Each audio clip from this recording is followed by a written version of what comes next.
Alright, ladies and gents of YouTube, I'm going to address my point of view on a very interesting topic, myself v Dan Mosier, the match that happened in 2019 as part of the NAL Championships. What was the full context? What was my opinion? What do I think of my chances against Dan? What do I think of Dan the man? What do I think of all of the opinions that I see? It came up in a recent Instagram post of mine where I did a poll about could I ever become a world champion, and like 54% of people who voted on the poll said yes I could, which really blew me away. It was an honor. But a lot of people then said, can you beat Dan though? Can you beat Dan? Can you beat Dan? Because a lot of people are seeing that Dan is going to be the next world champ, particularly that 86 kilo class. He's somewhat of a favourite to beat Rob Vidgen. He's somewhat of a favourite to win Zloty. So Dan is kind of the man. Doesn't make him number one because there's still that top 8 95 kilo class. People like Rustam Babayev and all that really are number ones. But anyway, we're not here to talk about Rustam Babayev today. We're here to talk about myself and Dan.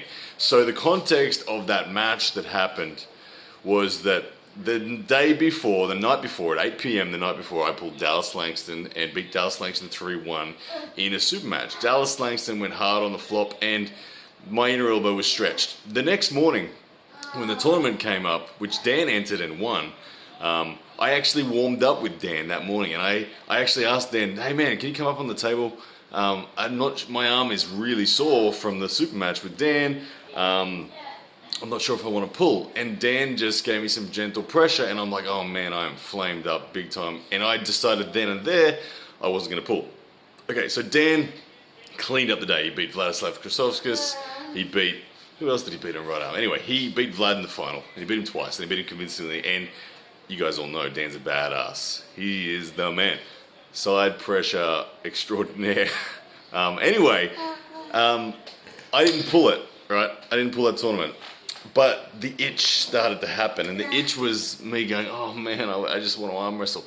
Anyway, a couple hours later, the team's event was on, and I scrambled together a team with Alan Fisher.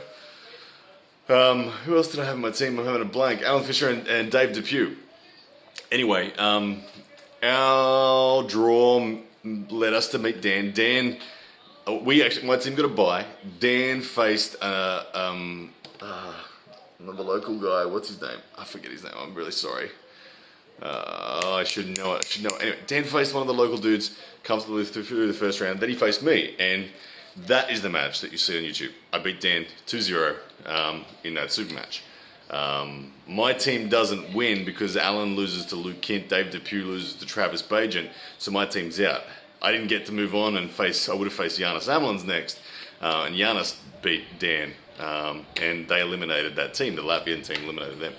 Anyway, so the full context is no one was fresh. Dan had mileage from earlier in the day.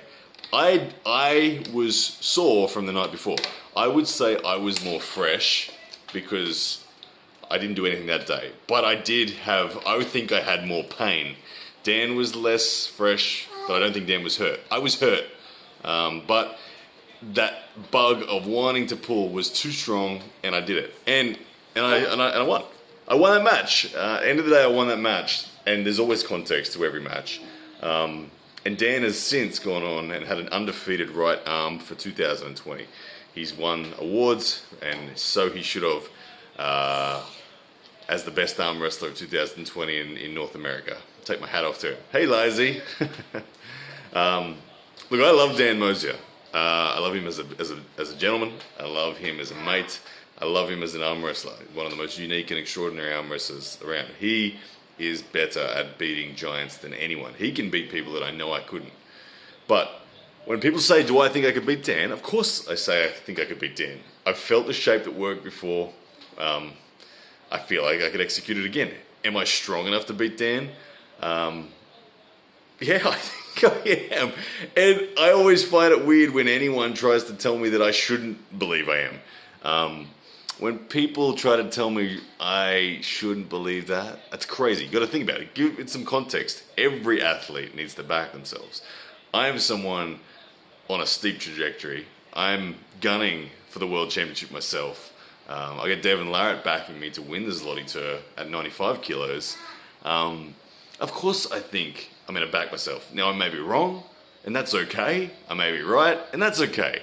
Bottom line is Dan Mosier and I will face again at some point in time. I would personally love it to be an Igor Mazarenko PAL super match. That would be fantastic. I would love that. But Dan is much higher ranked than me in the eyes of the PAL. So I've got to get some runs on the board first. So 2021 Zloty Tur, I intend on qualifying for the 95 kilo top 8 after that. And yeah, we go from there. But I would love another super match with Dan. So I hope that answers all the questions. That gives you the full context. That gives you my opinion. And Dan, I love Dan.